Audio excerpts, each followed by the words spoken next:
So, for this afternoon, ang paksa ko na pag-usapan natin, o ang tanong na sasagutin natin, ay ito, no, is change possible? No? Maaari nga bang magbago ang isang tao? Pwede bang magbago ang isang tao? Pag pinag-uusapan natin ng change o pagbabago, usually, when it comes to persons, no, bilang mga tao, ang pinag-uusapan natin, lagi natin ay mula dun sa luma, papunta dun sa bago. So, laging ganun ang direksyon. No? Napakahirap naman isipin na yung pagbabago ay mula sa bago papunta sa luma. May papaurong ang tawag doon. Ano? At hindi po yun yung tinutukoy natin na change dito sa topic na ito. Ang change na ito ay bunga ng kapangyarihan ng Banal na Espiritu sa buhay ng isang makasalanan. So definitely, mula sa luma papunta sa bago. Diba? 2 Corinthians 5:17, kung sabi doon, sino ba nakipag-isa kay Kristo ay isa ng bagong nilalang. Wala nang dati, ngayon siya ay pawang bago. So yun yung tinutukoy nating change. You know, from old to new. But then again, kailangan nating tanggapin yung katotohanan na pag pinag-uusapan ng topic ng change, laging mayroong hadlang, laging mayroong opposition, laging mayroong contradiction. Kaya siguro dun sa illustration na nakikita nyo sa screen, ay mayroong pagitan, no? Na malalim, no? Mula sa luma, papunta sa bago, we need to make this decisive step, no? Decisive jump, no? Yung paglipat natin mula sa luma, papunta sa bago, may mga challenges talaga na pagdadaanan. May mga challenges tayong maharapin. Pero I don't think itong mga challenges na ito ay impossible challenges dahil ang pagbabago nga ito ay empowered, energized, no, by the Holy Spirit. So kung ito'y bunga ng Banal na Espiritu, it's not impossible. It's not impossible. Kaya yung main idea natin this afternoon ay ito, no, by God's grace, through the gospel, we can change. Through faith in Christ, by the power of the Holy Spirit, we receive a new nature that delights to do God's will. So that's the key. Ito yung susi, no, ng ating pagbabago. Meron tayong kakayahang magbago, pero hindi sa pamamagitan ng ating sariling kapangyarihan. Kasi doon pumapasok yung doubt ng marami. Hindi na magbabago yan. Galing niya na yan. Kinatandaan niya na yan. So, kamamatayan niya na rin yan. Yung pag-iisipan ng mga tao pagdating sa change. Hindi na magbabago yan. Siguro pag namatay niya yan, doon lang mawawala yung galing niya. Pero habang buhay yan, katatandaan niya na yan. Laging ganun ang mentality, no, ng mga tao when it comes to change. Hindi naman natin masisisin yung mga tao na ganito yung kaisipan. Dahil nakikita rin naman nila, di ba? Halimbawa, isang lasenggo na kasagulero, pagka nahuli o nakulong, nagbabago ng sakit. Siguro isang buwan, pinakamatagal. Pero babalik ulit siya doon sa dati niyang buhay, dati niyang routine, dati niyang pag-ugali. Kaya yung mga tao, lagi na tatanim sa isip nila, hindi na magbabago. Diba? Kamamatay na yan. Pero dito sa ating main idea, sa pamamagitan ng kapangyarihan ng Banal na Espiritu, tayo magkakaroon ng pananampalataya kay Kristo, pwede tayo magbago. Bakit? Sapagkat magkakaroon tayo ng bagong pagkatao.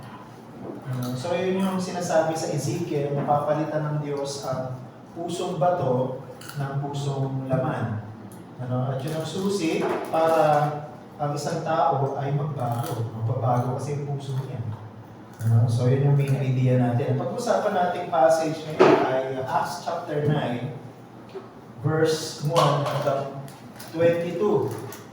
Okay, so ito pong asan ba yung aking cellphone? Para ako kayo. Para may Bible din ako dito.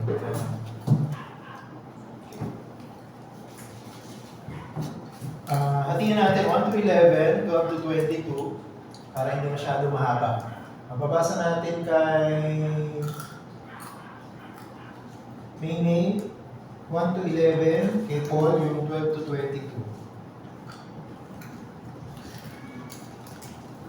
Samantala, si Saulo, na may masidling pagbabanta ng kamatayan laban sa mga alagad ng Panginoon, ay pumunta sa pinakapunong pari. Humingi siya sa pinakapunong pari ng mga sulat para sa mga sinagoga sa Damasco upang kung siya'y makatagpo ng sino mang kabilang sa daan, mga lalaki o mga babae, ay dadalhin niya silang nakatapos sa Jerusalem. Sa kanyang paglalakbay, dumating siya malapit sa Damasco. Biglang kumislap sa balikot niya ang isang liwanag mula sa langit. Bumagsak siya sa lupa at nakarinig ng isang tinig na sa kanya'y nagsasabi, "Saulo, Saulo, bakit mo ako inuusin?" Sinabi niya, "Sino ka, Panginoon?" At siya'y sumagot, "Ako si Jesus na iyong inuusin. Tumindig ka at pumasok sa lungsod at sasabihin ko sa iyo ang dapat mong gawin." Ang mga taong naglalakbay na kasama niya ay hindi makapagsalita sapagkat naririnig nila ang tinig, ngunit walang nakikitang sino man. Tumindig si Saulo mula sa lupa at pagmulat ng kanyang mga mata ay wala siyang nakita, kaya't kanilang inakay siya sa kamay at ipinasok siya sa Damasco. Sa loob ng 3 araw, siya ay walang paningin at hindi kumain ni uminom man. Noon ay may isang alagad sa Damasco na ang pangalan ay Ananias. Sinabi sa kanya ng Panginoon sa isang pangitari, "Ananias," at sinabi niya, "Narito ako, Panginoon." Sinabi sa kanya ng Panginoon, "Tumindig ka at pumunta sa lansangang tinatawag na Tuwid. Ipagtanong mo sa bahay ni Judas ang isang lalaking taga-Tarso na ang pangalan ay Saulo. Sa sandaling ito ay nananalangin siya." At nakita niya sa pangkain ng isang lalaki na pangalan ay Ananias, na pumasok at pinapatong ang kanyang mga kamay sa kanya at muli niyang tanggapin ang kanyang paningin. Ngunit sumagot si Ananias, "Panginoon, nabalitaan ko mula sa marami ang tungkol sa lalaking ito, kung gaano katindi ang kasamaang ginawa niya sa inyong mga banal sa Jerusalem. At siya'y may pahintulot mula sa mga punong pari, nagapusin ang lahat ng mga tumatawag sa iyong pangalan." Ngunit sinabi sa kanya ng Panginoon, "Pumunta ka sapagkat siya isang kasangkapang pinili ko upang dalhin ang aking pangalan sa harapan ng mga hintil at ng mga hari at ng mga anak ni Israel. Sapagkat ipapakita ko sa kanya kung gaano karaming bagay ang dapat niyang isin alang-alang sa aking pangalan." Kaya't umalis si Ananias at pumasok sa bahay. Pinatong niya ang kanyang mga kamay kay Saulo at sinabi niya, "Kapatid na Saulo, sinugo ako ng Panginoong Jesus na nagpakita sa iyo sa daan sa iyong pagpunta dito upang hindi mong tanggapin ang iyong paningin at mapuspos ka ng Espiritu Santo." Agad nalaglag mula sa kanyang mata ang bagay na parang mga kaliskis at nakakita siyang muli. At siya ay tumayo at pinautismuhan. At pagkatapos kumain ay muli siyang lumakas sa loob ng ilang araw. Ay kasama siya ng mga alagad na nasa Damasco. Agad niya pinangaral sa mga sinagoga si Jesus na sinasabing siya ang anak ng Diyos. Lahat ng nakarinig sa kanya ay namangha at nagsabi, "Hindi ba ito ang lalaking pumunta sa Jerusalem sa mga tumatawag sa pangalang ito? At naparito siya sa layunin ito upang siya ay dalhin makagapos sa harapan ng mga punong pari." Ngunit lalo pang naging makapangyarihan sa pangangaral sa Saulo at kanyang nilito ang mga Hudyo na naninirahan sa Damasco sa papatunay na si Jesus ang Kristo. Okay, maraming salamat. So, pag pinag-usapan natin ang topic ng pagbabago, ay wala na siguro pinakamanginang na halimbawa mula sa Biblia, kundi ang Apostle Paul. Okay, so dito po sa ating binasa, makikita natin ang maikling tala ng conversion ni Apostle Paul from Saul to the Apostle Paul. Actually, yung salitang pangalang Saul at saka Pablo ay parehong pangalan ng isang tao. No? So, hindi po nagbago ang pangalan ni Saulo at naging bago dahil naging Christian sa pagkaraniwan po kasi sa mga Hudyo ng panahon ngayon, mayroong dalawang pangalan. Meron silang ginagamit ang pangalan para sa pagpunta nila sa mga lugar na mas marami ang Hudyo may pangalan silang ginagamit kung pumupunta sila sa mga lugar na mas maraming hentil. So sa mga Hudyo ng panahon na ito, normal lang na may pangalan, may dalawang pangalan ang isang tao, lalo na ang isang lalaki. So hindi po tama yung sinasabi na nung naging Christian si Paul, pinalitan ng Diyos yung pangalan niya ng Paul. Hindi, Paul pa rin siya pa rin si Saul pa rin siya, yung pa rin ang nag-iisang tao na yan. So, pero ang point dito, itong si Saul o si Paul ay nakaranas ng totoong pagbabago. At dito natin makikita na mula sa maiksing tala ng buhay ni Apostle Paul, kung ano yung tinutukoy dito sa ating paksa ngayong hapon. So yung unang tanong natin na sasagutin natin, what is Saul doing at the beginning of this passage? So dito, tinatanong, ano si Pablo o ano si Saulo bago siya naging mananampalataya ng Panginoong Jesucristo, bago siya naging Christian. So ano sabi sa verse 1? No? Ano sabi sa verse 1? Ano daw si Saulo na bago niya nakilala ang Panginoong Jesucristo? Nandito ng description dyan sa verse 1 at saka sa verse 2. So yung mga salita dito, mabibigat. No? Ang isang salitang ginamit ay nagdadala siya ng, dito sa English, murderous threat. Ano sa Tagalog yun? Masigling pagbabanta. Medyo mababaw pa yung masidhing pagbabanta. Kasi dito sa NIV, ang ginamit ay murderous threat. So hindi lang po masidhing pagbabanta ito, hindi pagbabanta na pagpatay. So ganoon siya katindi, hindi pa siya mananampalataya. At doon sa verse 2, makikita natin na papunta siya sa Damasco para sa isang layunin lamang, at yun ay ang hulihin ang lahat ng mga alagad ni Jesus, at kalad ka rin, mapalabas ng Damasco, ikulong, parusahan, patayin. Okay, so ngayon, ang tanong, bakit ginagawa ni Saulo itong gawain na ito? So para kay Saulo, binasa niya yung ibang mga tala tungkol sa kanyang testimony. Ginagawa niya ito dahil naniniwala siya na ito ay paglilingkod sa Diyos. Naniniwala si Saulo na yung ginagawa niya ay pagtatanggol ng Judaismo. At ang paghuli at pagpatay sa mga mananampalataya ni Jesus ay paraan para pigilan ang pagpasok ng maling pagtuturo sa relihiyon ng mga Hudyo. So para sa kanya, ang intention niya mabuti, ang intention niya makatiyos. Pero ang totoo, ito ay paglabag sa kagustuhan ng Diyos, sapagkat ang kinakalaban ni Apostol Pablo ay ang kagustuhan ng Diyos. Diba? Ang gawain ng Diyos, ang paglawak ng kaharian ng Diyos. So dito makikita natin, si Apostol Pablo hindi siya mananampalataya, hindi siya Christian.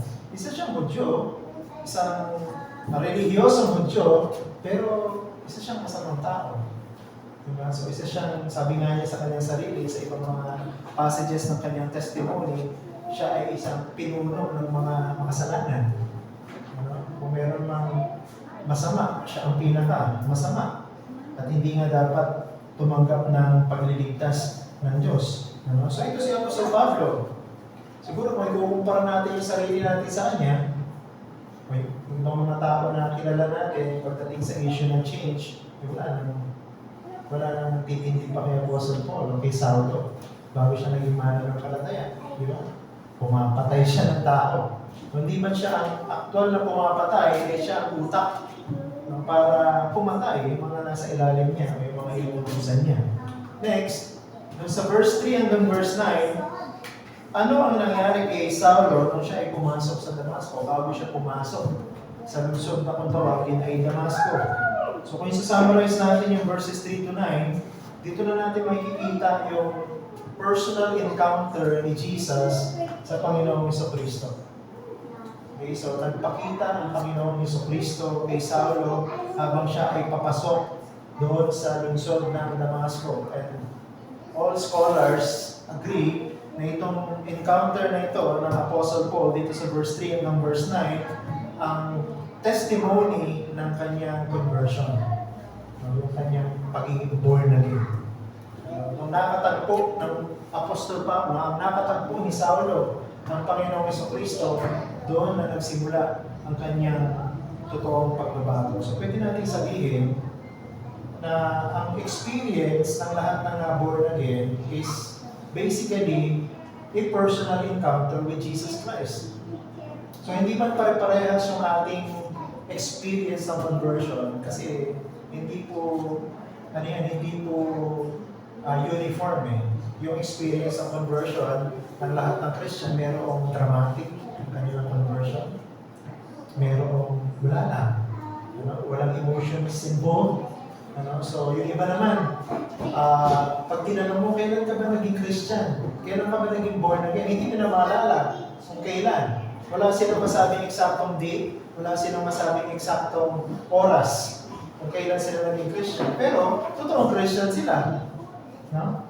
Kasi minsan, ang conversion sa buhay ng isang tao, hindi po siya biglaan. Minsan, dahan-dahan kumikilos ang banal na espiritu, dahan-dahan na pinalalambot ang puso niya hanggang sa dumating yung panahon na kusa na lang siyang nagsisi at nanampalataya sa Panginoon. Kaya hindi natin pwedeng sabihin na dapat pare-parehas yung experience ng o yung tinatawag na circumstantial experience ng conversion. Iba-iba yun.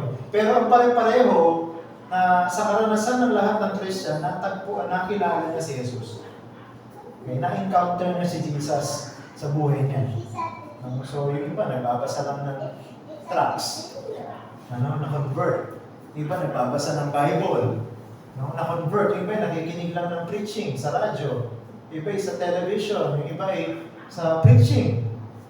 Isang beses ko lang siya umattend ng church, na-convert siya. Kasi ang pagkilos ng banal na espiritu, kung natatandaan niyo sa John chapter 3, sabi ng Panginoon Jesucristo, hindi katulad ng hangin. Diba? Hindi mo alam kung saan siya papaling. Kung papaling, di ba? Basta alam mo may hangin. Basta na lang papaling siya sa gusto niyang direksyon, kung saan direksyon niya gusto. So, ganoon din po ang pagkilos ng espiritu. Hindi po natin alam kung kailan siya kikilos at kung kailan siya magliligtas. Pero ang point, pagka nagligtas ang Espiritu, ang unang nakikilala ng makasalanan si Jesus. Katulad ng nangyari kay Saul. Na-convert si Saul sa daan, pupunta sa Damasco dahil kinatagpo siya ng Panginoong Jesucristo. Maganda yung sinasabi ng ibang mga scholars dito sa passage nito. Si Paul, o si Saulo, papunta siya sa Damasco para i-apprehend yung mga Christians, hulihin, para ikulong at pahirapan. Pero nung si Pablo o si Saulo ay papunta sa Damasco, sabi ng isang talata dito, yung isang word na ginamit dito, si Apostol Pablo yung na-apprehend ni Jesus. So imbis na si Saulo ang huhuli sa mga mananampalataya para ikulong, si Saulo ang nahuli ng Panginoong Jesucristo, para ganun yung gusto sabihin. Okay, so point lang din doon, ang Panginoon ang kumikilos para tatagpuin ang isang makasalanan. Hindi tayo yung umahanap talaga sa Panginoon. Diba? Ang isang makasalanan, hindi niya hanapin ng Panginoon eh. Talagang ang makasalanan, iiwasan niya ang Panginoon. Magtatago siya sa Diyos, katulad ni Adan at ni Eva doon sa hardin ng Eden. Nung sila nahulog sa kasalanan, sila ay natakot sa Diyos. Hindi natakot dahil nagpapasakot, kundi natakot dahil gustong tumakas. So, ganoon ang mga makasalanan. Pero, pag ang Panginoon ang kumilos sa buhay mo, diba? Wala kang magagawa eh, kundi magpasakop sa Kanya. Katulad ng nangyari kay Saulo. Nung siya ay kinatagpo ng Panginoong Jesucristo, nung siya ay hinuli ng Panginoong Jesucristo doon sa daan na yung papunta sa Damasco, wala naman siyang magawa eh. Diba? Kundi magpasakop sa Kanya. Dito sa pagkakataon na ito, makikita natin sa passage, tinawag ni Saulo si Jesus ng Panginoon. Panginoon, Panginoon. Diba? Sino po kayo? Sabi ng gano'n. So dito makikita natin agad yung patunay ng pagbabago o conversion ni Paul. Yung palamang na tinawag niya ng Panginoong Jesus na ito na Mesyas na Panginoon. Di ba sabi na sa Acts chapter 10, di ba? Pagka kinumpisa na yung bibig na si Jesus ay Panginoon, no? Nanampalataya ka sa iyong puso, maniligtas ka. So, ganun yung nangyari kay Pablo, kay Saulo. Nung kanyang binigkas na si Jesus ay Panginoon, yun yung pagpapatunay ng conversion niya.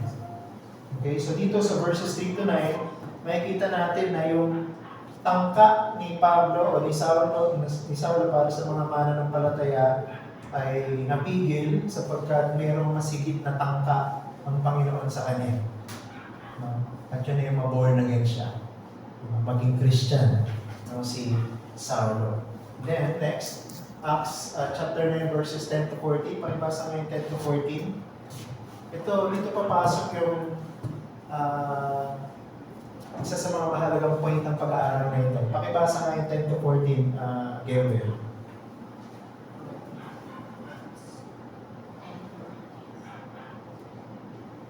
Noon ay may isang alagad sa Damasco na ang pangalan ay Ananias. Sabi sa kanya ng Panginoon sa isang pangilin, Ananias, at sinabi niya, narito ako, Panginoon.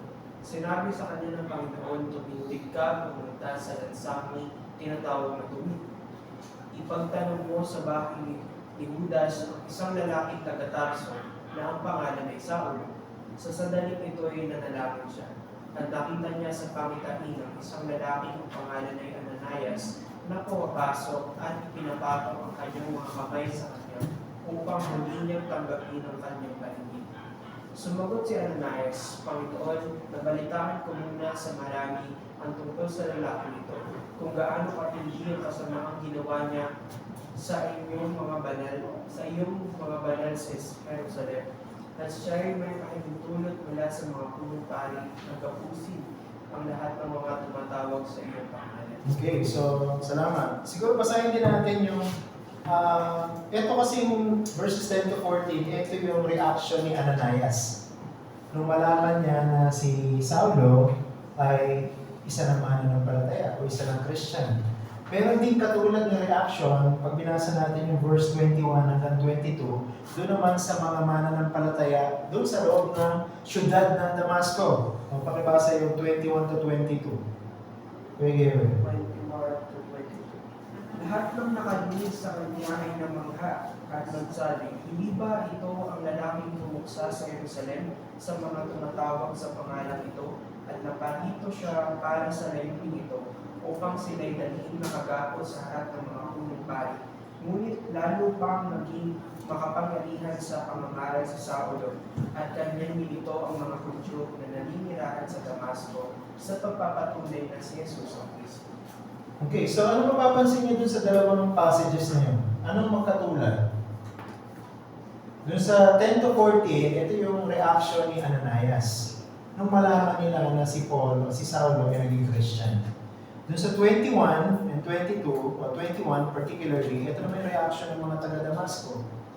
No? Nung malaman nila na itong si Saulo na magpupunta sana daw para hulihin yung mga Christian, ay naging Christian at nangangaral din ng katulad ng mensahe ng mga Kristiyano na taga-Damasco. So ano po parehong reaction nila? Anong magkatulad sa reaction ni Ananias at saka ng mga taga-Damasco? Anong reaction niya? Naniniwala ba sila na si Pablo o si Saulo ay Christian? Sa umpisa? Ha? Ano yan? Anong reaction niya? Di ba reaction ng pagdududa yan? Reaction ng walang pagtitiwala. Hindi sila naniniwala. Kahit si Ananias nung sinabi sa kanya sa pangitain na pupunta siya kay Saulo para ibalik yung kanyang paningin. Sabi ni Ananias, si Ananias pa nga may pagkahalo ng pagkatakot Sabi niya, kilala ko kung sino itong Saulo na to. Nabalitaan ko to na barumbado ito, na masamang tao ito. No? Nasa likod ng relihiyon ay hinuhuli niya yung mga mananampalataya, pinahihirapan at pinapapatay. Tapos ngayon sasabihin na siya isang Christian. Ganun din yung reaction ng mga taga-Damasco, di ba? Alam nila na, kilala nila si Saulo. Kaya lang yung reputation ni Saul, hindi reputation na siya Christian. Yung reputation ni Paul, reputation ng isang mahigpit na Hudyo. Na humuhuli ng mga Christian para parusahan at ipapatay. So hindi sila makapaniwala. Hindi sila agad naniwala na si Saulo ay totoong naging Christian. Dahil sa kanyang reputasyon. Dahil sa kanyang record. Ganun ang buhay niya dati. Siyempre, kung ano yung alam ng mga tao, yun ang paniniwalaan nila patungkol sa iyo. Maliban na lamang na talagang makita ng mga mata nila na hindi ka na katulad ng dati. Diba? Hindi ka na katulad noon. Nagbago ka na. So dito makikita natin na pangkaraniwan na pagdudahan ng mga tao ang pagbabago. Lalo, meron silang matagal ng alam tungkol sa iyo. O kilala ka nila. Halimbawa, taga-roon ka, tapos alam nila yung ugali mo na ganun ka, ganito ka, hindi nila gusto yung pag-ugali mo, tapos biglang magpapakilala ka na Christian ka. So dapat maging prepared din tayo na tumanggap ng ganitong klase ng reaksyon sa mga tao. No, kasi ang pagbabago para sa mga tao, sa iba hindi talaga sila naniniwala na magbabago ang isang tao. Imposible na magbago ang isang kriminal. Imposible na magbago ang isang drug addict. Imposible na magbago ang isang lasenggo. Sugarol. Imposible magbago. Hindi na magbabago yan. Mamamatay ng ganyan yan. No? Kung ano yung galing niya, kamamatay niya, yan ang kaisipan ng mga tao. Diba? So, ganun din yung kaisipan nila kay Saulo. Masamang tao yan. Ano? Hindi yan pupunta dito para mangaral. Pupunta yan dito para manghuli ng mga mananampalataya. So, tinanggap ng mga tao si Saulo na may pagdududa. Hindi yung pangkaraniwan, di ba? Pero nangyari yan kay Apostol Pablo, kay Apostol Paul, kay Saulo, nung siya ay naging mananampalataya ng Panginoon. Pero, may dahilan ng pagbabago ng isang tao. So, dito sa verses 19 to 22, makikita natin yung paliwanag sa atin ng Biblia kung bakit nagbago ang isang Saulo. Okay? Ano ang sinasabi sa atin ng mga talatang ito na dahilan ng pagbabago? Particularly verse 22. Okay, ito natin basahin yung verse 19. Ano sabi sa verse 22? Pakibasa nga Kuya Gary ulit yung verse 22. Ngunit lalo pang naging makabutingan sa pangalan sa Saulo at kanyang nilito ang mga Hudyo na naninirahan sa Damasco sa pagpapatunay na si Jesus Christ. And then, basahin natin itong passage nito. Basta pala. Verse 15 and 16. Pakibasa. Verse 15 and verse 16. Ngunit sinabi sa kanya ng Panginoon, pumunta ka sapagkat siya ay isang kasangkapang pinili ko upang dalihin ang aking pangalan sa harapan ng mga Hentil at ng mga hari at ng mga anak ni Israel, sapagkat ipapakita ko sa kanya kung gaano maraming bagay ang dapat niyang tiisin alang-alang sa aking pangalan. Ano ang dahilan ng pagbabago ni Saulo?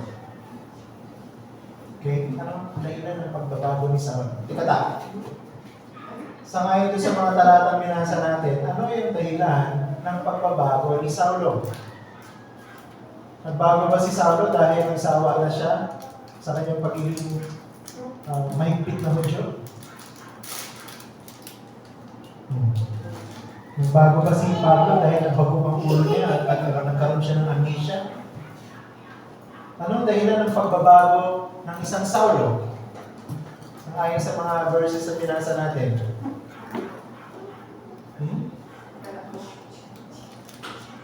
Baka gusto kong tulungan ni Ate Lynn.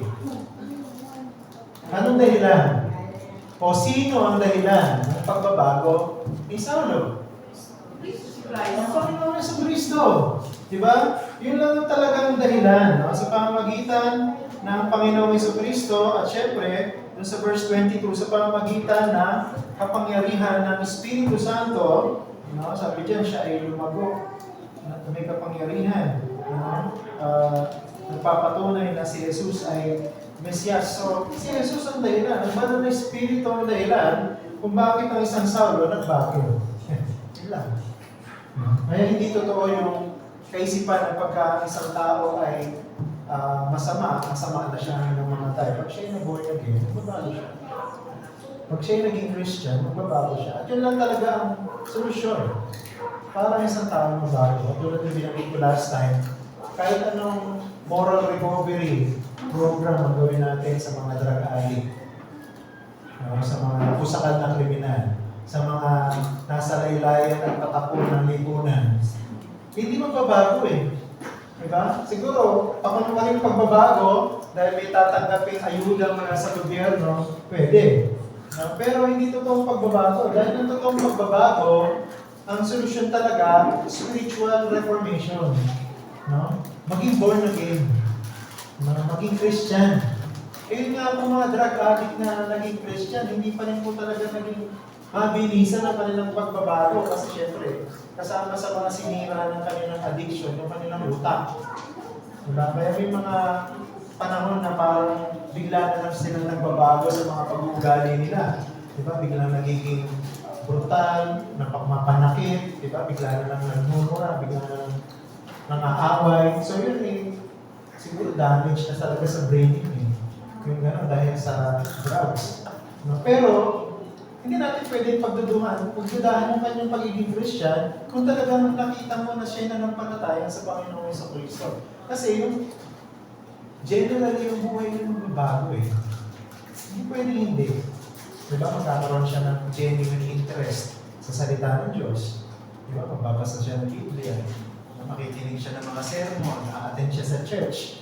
Diba? Dadalo siya ng mga pag-aaral ng salita ng Diyos. Yung mga pangunahing proof ng isang naging Christian, magbabago. Yung kanyang puso. Magkakaroon siya ng desire mag-pray. Diba? Magkakaroon siya ng desire na tumulong sa kanyang kapwa na walang hinihintay na kapalit. Yung mga ganun. No, yung mga bunga ng Espiritu sa buhay ng isang tao, undeniable. Pero yun ay hindi pwedeng i-produce ng kapangyarihan ng tao. Kailangan tumilos muna si Jesus. Kailangan yung banal na Espiritu mismo ang manahan sa kanya. Kasi kung wala siyang Holy Spirit, then he cannot change. Si Apostle Paul, nagbago siya dahil binigay sa kanya ng Panginoon ang banal na Espiritu. Diba nang pinadungan siya ng kamay ni Ananias. At ang Panginoong Jesucristo mismo nagpatunay na siya ay born again. Nung hindi naniwala si Ananias na born again na si Saulo, sino nagpatunay na born again na si Saulo? Si Jesus. Diba sinabi niya, hindi. Diba? Gagamitin ko siya bilang instrumento para magatid ng ebanghelyo sa mga hindi. Diba?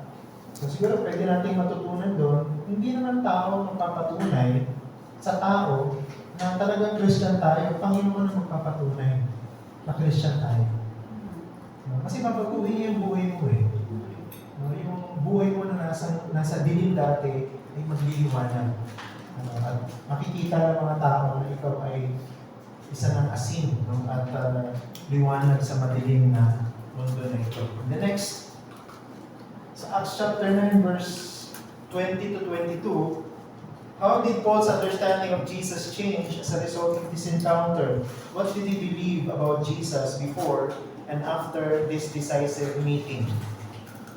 Ano yung paniniwala ni Saulo patungkol kay Jesus?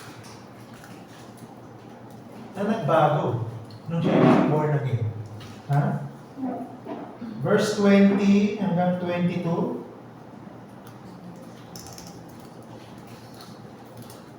Pakipasa nga, Moise, verse 20 hanggang 22. Agad siyang ipinangaral sa mga sinagoga si Jesus na sinasabing siya ang anak ng Diyos.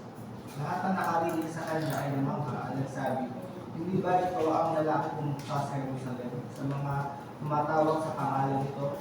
At nakarito siya para nalayunin nito. Ipagsaling nakagapo sa harap ng mga punong hari.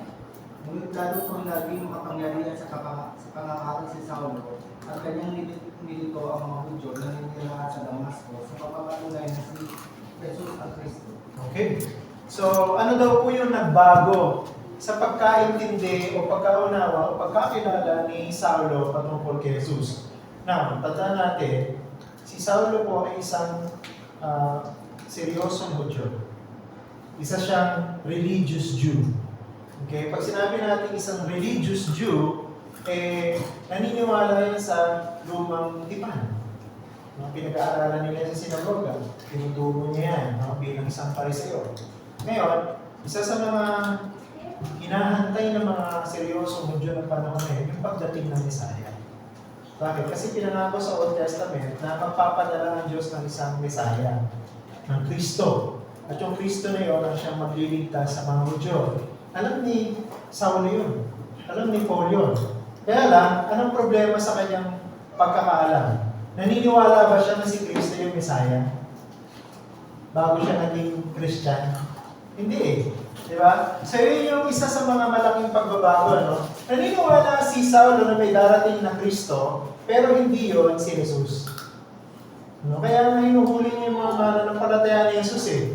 Kaya nga pinapapatay niya yung mga mananampalataya ni Jesus. Bakit? Hindi siya naniniwala na si Jesus yung Messiah.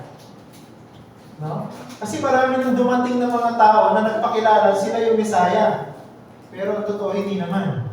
Diba? Kaya alam na ng mga Hudyo na pwedeng may magpakilala Kristo, pero hindi yun ang Kristo, nanloloko lang ng mga tao. Gusto lang magpasikat. O siguro gusto lang makinabang sa kasikatan ng Mesyas na darating. Pero, nung nakatagpo ni Jesus, si Saulo sa daan, papunta sa Damasco ng bago lahat. No? Yung buhay niya nagbago talaga. No? At isa sa mga nagbago, nung nakilala ni Saulo si Jesus, naintindihan ni Saulo na si Jesus yung Mesyas. Bakit? Kasi sa binasa nating passage, di ba? Hindi nga lang sinasabi niya na tinatanggap ni Jesus o kinikilala ni Saulo si Jesus bilang Mesyas dun sa verse 22.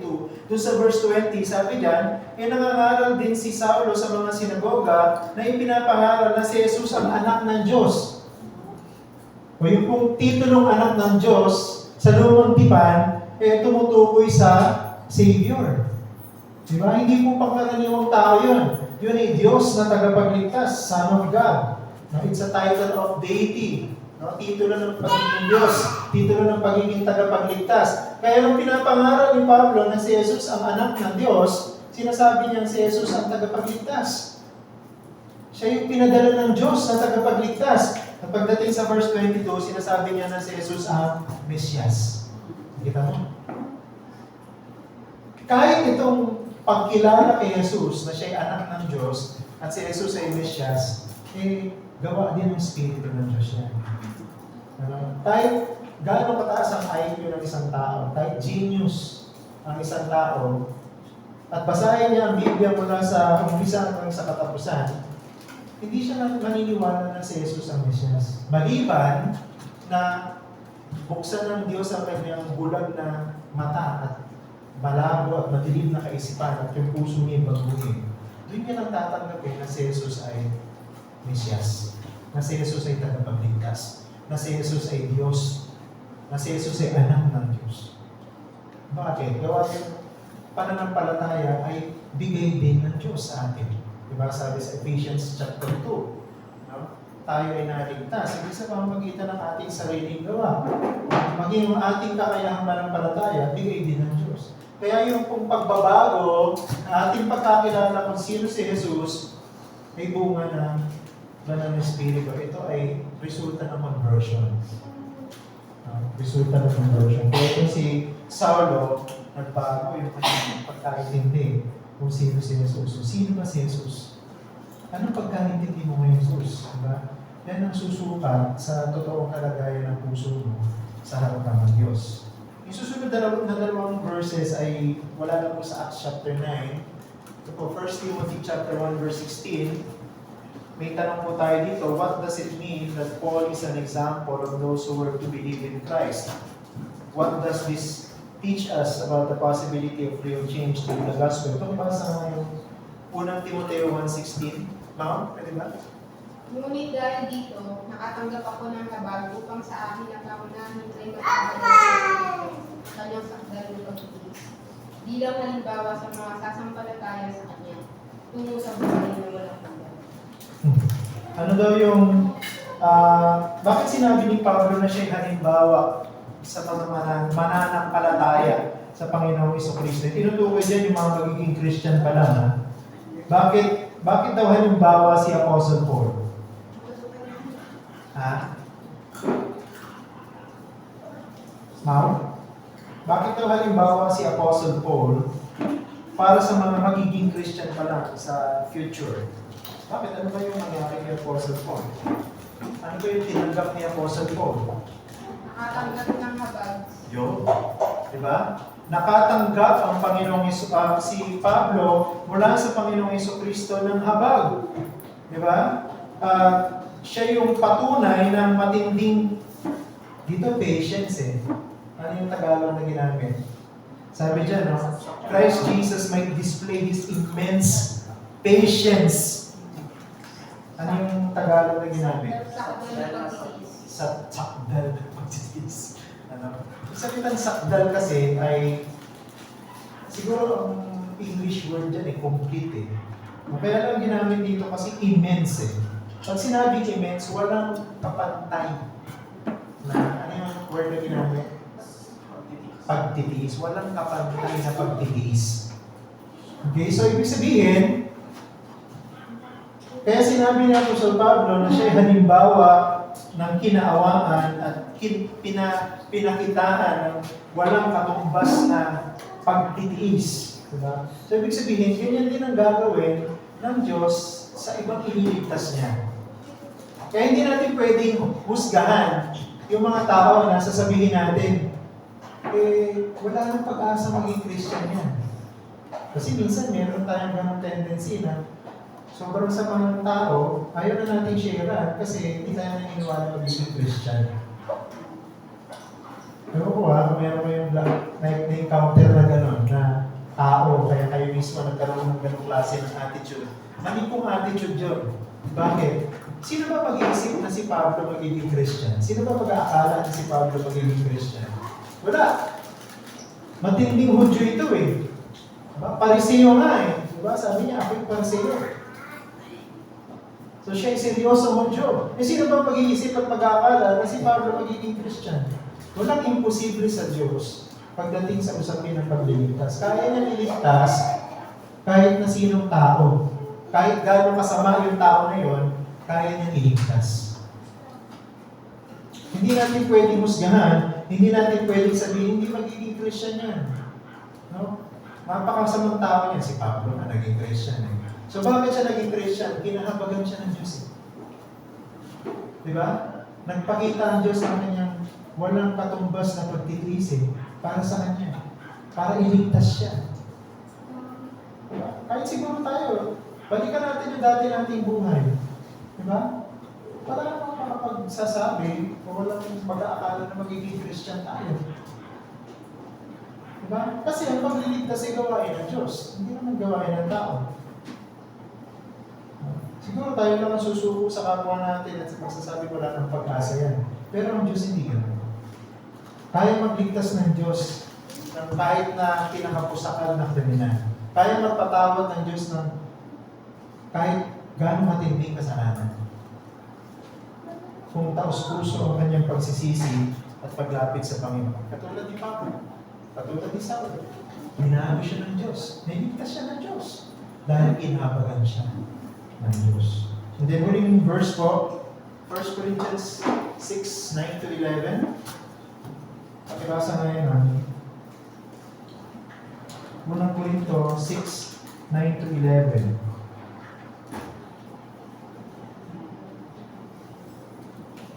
Hindi ba ninyo nalalaman na ang mga masasamang tao ay hindi magmamana ng kaharian ng Diyos? Huwag kayong padaya. Ang mga mapakiapid, mga sumasamba sa Diyos-Diyosan, mga magaganya, mga binabae, mga nakikiapid sa kapwa lalaki, mga magnanakaw, masasaki, mga magdalasing, mga mapagmura, o ang mga mangadyo, ay hindi magmamana ng kaharian ng Diyos. At ganyan ang mga ilan sa inyo noon, subalit nahugasan na kayo, ginawa na kayo banal, at hinahinay na kayo sa pangalan ng Panginoon Jesucristo at sa Espiritu ng ating Diyos. What is the only hope of a sinner to completely change? Ano daw po ang tanging pag-asa ng isang makasalanan para magbago? Doon sa verse 11, nandiyan ang sagot. Ano ang tanging pag-asa ng isang makasalanan para siya magbago? Ha? Ano? Ano tayo nakikita? Nahugasan na kayo, ginawa na kayo banal na sinabi na kayo sa pangalan ng Panginoon Kristo at sa Espiritu ng Diyos. So ano po yung pag-asa ng tao para magbago? Di ba? Ang Espiritu Santo. Di ba? Ang pagkilos ng Espiritu ng Diyos. Di ba? Ano daw po yung ginagawa ng Espiritu ng Diyos? Di ba? Diyan, napaka-comprehensive. Sabi, kayo ay nilinis. Oh. Kahit ang kasalanan mo, kung ang banal na Espiritu ay mananahan sa iyo, lilinisin ka. Patatawarin ka. Ano sabi dyan? Sumunod. Binanal, ginawang banal. Oh. Nilinis, ginawang banal. Tapos pinawalang sala. Di ba? Sa pangalan ng Panginoong Jesucristo sa pamamagitan ng Espiritu ng Diyos. Walang imposible na magbago ang isang kriminal. Walang imposible na magbago ang isang makasalanan kung ang Diyos ang siyang kikilos sa kanya. Pag ang Espiritu ng Diyos ay nananahan sa buhay ng isang tao, lilinisin siya sa kasalanan niya, pababanalin siya, pawawalan sala siya. Kompleto na.